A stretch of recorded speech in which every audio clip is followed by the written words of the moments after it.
बच्चों नमस्ते, जय माता दी। देखिए बच्चों, सभी लोग आप हमारा हाई स्कूल का वीडियो पढ़ रहे होंगे। त्रिकोणमिति 8.3 प्रश्नावली एनसीईआरटी बुक्स की हम चला रहे हैं। प्रश्नावली 8.3 है बच्चों, ठीक है। और हम आपको पढ़ा क्या रहे हैं? हम पढ़ा रहे हैं आपको कोटि पूरक कोणों के त्रिकोणमितीय अनुपातों का अध्ययन। देखिए हमने आपको 8.1 प्रश्नावली में क्या पढ़ाया था, याद है ना? हमने 8.1 प्रश्नावली के पहले आपको सूत्रों में क्या बताया था? हमने बताया था आपको समकोण त्रिभुज, और इसके बाद समकोण त्रिभुज की भुजाएं कौन कौन सी होती हैं। फिर इसके बाद समकोण त्रिभुज का प्रतिबंध बताया था। फिर इसके बाद साइन कास टैन काट सेक कासेक के मान समकोण त्रिभुज की भुजाओं के रूप में बताए थे। उसी के प्रयोग से आपकी 8.1 प्रश्नावली लगी थी। फिर इसके बाद 8.2 का जब नंबर आया तो 8.2 में आपने क्या पढ़े? 0 अंश, 30 अंश, 45 अंश, 60 अंश, 90 अंश के कोणों के मान त्रिकोणमितीय अनुपातों के, यानी साइन 0 का मान, कास 0 का मान, टैन 0 का मान इत्यादि पढ़े, उनके प्रयोग पढ़े। फिर अब 8.3 प्रश्नावली में आप क्या पढ़ रहे हो? किसी कोण के कोटि पूरक कोण का मान। जैसे कोई कोण थीटा है, उसका कोटि पूरक कितना हो जाएगा? 90 माइनस थीटा। वो पढ़ रहे हो आप और उसका प्रयोग पढ़ रहे हो, ठीक है। उसके प्रयोग से हमने क्वेश्चन नंबर 5 तक आपको बताए थे। देखिए क्वेश्चन नंबर 6 क्या है, कह रहा है यदि, क्वेश्चन नंबर 6 देखिए हम आपको बता रहे हैं, यदि ए कामा बी कामा सी, ठीक है बच्चों, त्रिभुज ए बी सी के अंतः कोण हैं, त्रिभुज ए बी सी के अंतः कोण हैं, ठीक है। तो कह रहा सिद्ध करो, तो सिद्ध करो, क्या कह रहा है? tan b प्लस सी बटे 2 बराबर काट a बाई 2। ये आपको सिद्ध करने को कह रहा है, ठीक है बच्चों। तो देखिए आप इसका आंसर, इसका आंसर क्या होगा? हमसे क्वेश्चन ने क्या कहा है? a कामा बी कामा सी त्रिभुज ए बी सी के अंतः कोण है, त्रिभुज ए बी सी के अंतः कोण है, ठीक है। तो इसका अर्थ क्या हुआ? इसका तुरंत आप जानते हो कि त्रिभुज के अंतः कोणों का योगफल कितना होता है? 180 होता है। आप जानते हो ना? जानते हो आप क्या? त्रिभुज के अंतः कोणों का योग बराबर कितना होता है? 180 अंश होता है, जानते हो। तो इसका मतलब क्या हुआ? a धन b धन c बराबर 180 अंश, ये हो गया, ठीक है बच्चों। ये आपने, इसको आप समीकरण नंबर 1 डाल सकते हो। अब सिद्ध करने में आइए, देखिए क्या लिखा हुआ है। LHS है आपका tan b प्लस सी बटे 2, ये है। तो समीकरण नंबर 1 से आप मान निकालिए b प्लस सी का। समीकरण नंबर 1 से b प्लस सी बराबर कितना हो जाएगा? 180 माइनस a। रखने पर रख दीजिए आप तुरंत इसमें, देखिए क्या आ जाएगा। tan b प्लस सी के स्थान पर कितना रख दोगे? 180 माइनस a बटे 2, इतना रख दोगे। अब आप क्या लिखोगे इसे? देखिए इसको आप जब अलग अलग बटे करोगे तो ये हो जाएगा tan 180 अंश, कितना हो जाएगा? tan 180 अंश माइनस tan 180 अंश माइनस 180 अंश माइनस a बटे 2 लिखा हुआ है। तो आप इसको क्या लिख दोगे? 180 अंश बटे 2 माइनस a बटे 2 लिख सकते हो इसे। अलग अलग बटे कर दिया आपने, तो ये क्या लिख गया? tan 90 माइनस a बाई 2 लिख गया। अब देखो बच्चों, ये सूत्र बन गया। कौन सा सूत्र? tan 90 माइनस थीटा बराबर क्या होता है? काट थीटा होता है। हम आपको पढ़ा चुके हैं ना। और देखिए 90 के स्थान पर 90 और थीटा के स्थान पर कितना है? काट a बाई 2। तो ये कितना हो जाएगा? काट a बाई 2। देखिए आपको यही सिद्ध करना था। ये आपका RHS हो गया, ठीक है बच्चों। ध्यान दो आप, दोबारा हम आपको बता दें। कह रहा है यदि त्रिभुज ABC, यदि ABC त्रिभुज ABC के अंतः कोण है तो सिद्ध करो इतना। तो आपने क्या देखा?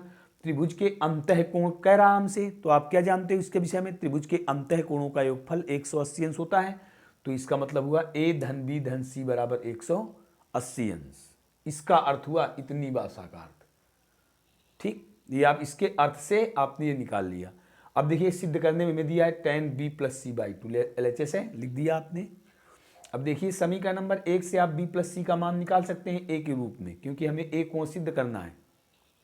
तो आपने देखिए हमने लिख दिया है समीकरण नंबर 1 से b प्लस सी बराबर 180 माइनस a।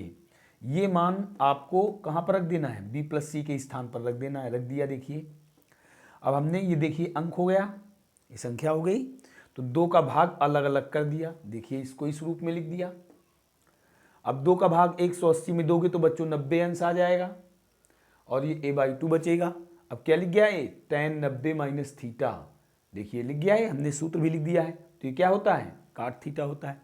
इस प्रकार से आपका ये सिद्ध हो गया बच्चों। तो ये क्वेश्चन नंबर 6 आपका कंप्लीट हो गया। अब क्वेश्चन नंबर 7 की बारी आती है। देखिए आप ध्यान से, क्वेश्चन नंबर 7 क्या है,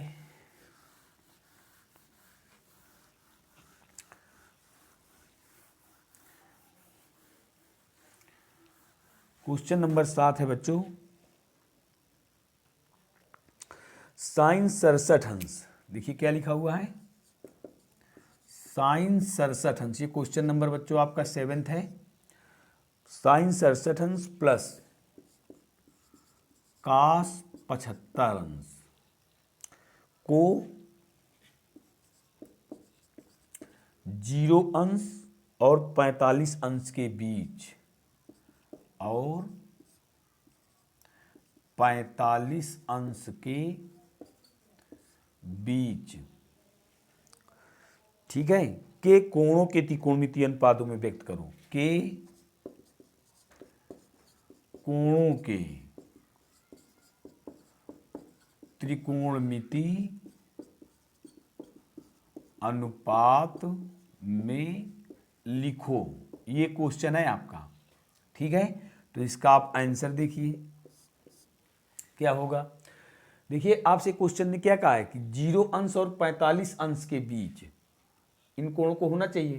तो देखिए आप जानते हो कि 90 हमारा कोटपूरक कोण 90 अंश के लिए लेते हैं। तो देखिए 67 अंश लिखा हुआ है, न्यून कोण है लिखा हुआ है। तो आप देखिए पहले तो हमने इसको लिख दिया साइन 67 अंश प्लस कास 75 अंश। अब आप जानते हो 90 में 67 घटा दें तो कितना बचेगा, 3 23 बचेगा।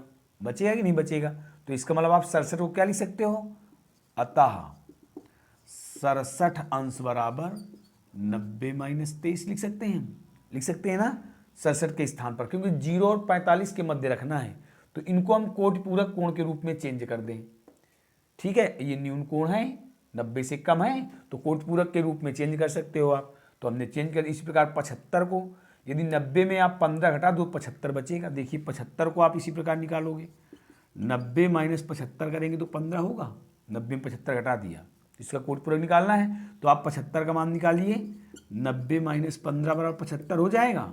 तो इसकी जगह में आप क्या लिख दोगे, 75 की जगह में 90 माइनस 15। तो लिख दीजिए आप, देखिए sine 90 minus 23 plus cos 90 minus 15। देखिए अब ये आपके सूत्र बन गए, कौन से, ये लिख गया साइन 90 माइनस थीटा। तो साइन 90 माइनस थीटा क्या होता है, कास थीटा होता है बच्चों। तो कास 23 अंश प्लस कास 90 माइनस थीटा क्या होता है, साइन थीटा होता है। सूत्र हम आपको बता चुके हैं, साइन 15 अंश। बस आपका यही आंसर हो गया बच्चों। यही जो कहा था, देखिए जो एक कोण लिखे हैं 0 और 45 के बीच है, ठीक। फिर से समझ लीजिए आप, कह रहा साइन 67 अंश प्लस कास 75 अंश को 0 अंश और 45 अंश के बीच के कोणों के त्रिकोणमितीय अनुपातों में लिखो। तो इन कोणों को हमें 0 और 45 के रूप में व्यक्त करना है। तो हमने क्या देखा, 0 और 45 के बीच के कोण में व्यक्त करना है। तो हमने क्या देखा कि ये 90 से कम है। तो ये कोटिपूरक कोण इनके हम लिख दें। तो देखिए इसका कोटिपूरक कोण 23 होगा। 67 में हम क्या जोड़ दें कि 90 हो जाए, 23। तो 90 माइनस 23 इसको लिख सकते हैं, 90 माइनस 15 इसको लिख सकते हैं। हमने करके आपको बताया है, देखिए वही देखिए 90 माइनस 15 लिख दिया। अब ये सूत्र बन गया कोट पूरक का, साइन 90 माइनस थीटा बराबर कास थीटा, कास 90 माइनस थीटा बराबर साइन थीटा। बस लग गया आपका, यही आपका आंसर हो गया। ठीक है बच्चों, तो इस प्रकार से देखिए आपकी ये प्रश्नावली समाप्त होती है। अब आपकी 8.4 प्रश्नावली चलेगी, तो उसके लिए जो हमने आपको सूत्र बताए हैं उनका प्रयोग कराएंगे और उसके पहले हम आपको कुछ सूत्र बताएंगे। ठीक है, तो बच्चों फिर तुमको हम अगले वीडियो में फिर मिलेंगे आपकी 8.4 प्रश्नावली के साथ और उसके सूत्रों के प्रयोग के साथ। तब तक के लिए बच्चों जय हिंद जय भारत।